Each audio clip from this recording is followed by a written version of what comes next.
Hello అండి. పట్టిసీమ అంటే చాలామందికి తెలుసు. బట్ తెలియనోళ్ళు చూడాలని చాలామంది అనుకుంటారు. అది ఎక్కడుందంటే మన భారతదేశంలోనే ఉందండి. అది ఎక్కడంటే భారతదేశంలోని శైవక్షేత్రం. ఇది పశ్చిమ గోదావరి జిల్లాలోని గోదావరి మధ్యనున్న పట్టిసీమ. ఇది చిన్న లంక మాదిరి ప్రదేశంలో శ్రీ వీరభద్రస్వామి దేవస్థానం ఇక్కడ విశిష్టత అండి. ఇక్కడ ఎలా ఉంటుందంటే గోదావరి మధ్యన అనేది వీరభద్రస్వామి టెంపుల్ అయితే ఉంది. ఇక్కడ ప్రతి చోటున మన చుట్టుపక్కల ఏది చూసినా కానీ అన్ని చెట్లే ఉంటాయి. లొకేషన్ అయితే చాలా అంటే చాలా బాగుంటుందండి. ఇక్కడ గోదావరి చూడండి ఎంత బాగుందో.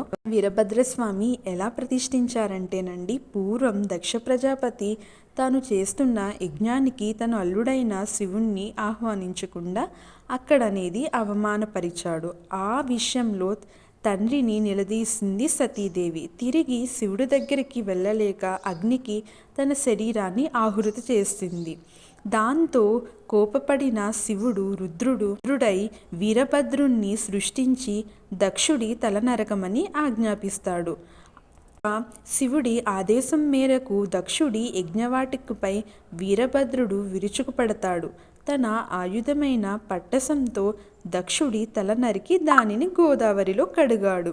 ఈ ప్రాంతం పట్టసామని, పట్టిసీమని, పట్టసాచల క్షేత్రమని పిలుస్తారండి. ఈ వీరభద్రస్వామి టెంపుల్కి ఎలా వస్తాము అంటే, మనకి పంటి ఉంటుందండి. పంటే అక్కడ ఎక్కి ఇంకా ఈ గోదావరి మధ్యకు అనేది వచ్చి ఇక్కడ వీరభద్రస్వామి అనేది దర్శించుకుంటామండి. ఇప్పుడైతే నేను మెట్లు ఎక్కుతున్నాను. ఇక్కడ ఎలా ఉందంటే, చాలా పూర్వం కాలంలో ఎలా ఉంటుందో టెంపుల్స్ అనేవి ఈ టెంపుల్ అనేది అలానే ఉందండి. చాలా అంటే చాలా బాగుంది. ఒక ఎక్స్పీరియన్స్ అనేది మనకనేది చెందుతుంది. ఎందుకంటే ఆ వాతావరణం, ఆ ఎన్విరాన్మెంట్ చాలా అంటే చాలా బాగుందండి. తర్వాత దక్షుడి తల నరికిన వీరభద్రుడు ఆవేశం చల్లారక దేవకూట పర్వతంపై ప్రళయతాండవం చేయసాగాడు.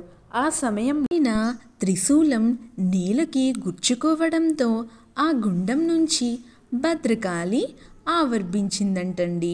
దక్షుడి తల నరకడానికి ముందే వీరభద్రుణ్ణి నిలవరించడానికి భవనారాయణుడు స్వామి చక్రయుధాన్ని ప్రయోగించాడంటండి. అయితే ఆయన ఆ చక్రాన్ని నోటకరుచుకుని నమిలి మింగేశాడంటండి. దాంతో ఈ స్వామిని శ్రీ భవనారాయణుడు సహస్ర కమలాలతో పూజించి శాంతింపజేయడానికి ప్రయత్నించాడంటండి. అయితే ప్రతిసారి ఒక కమలం తక్కువ అవుతూ ఉండటంతో తన వామనేత్రాన్ని ఒక కమలంగా భావించి సమర్పించాడంటండి.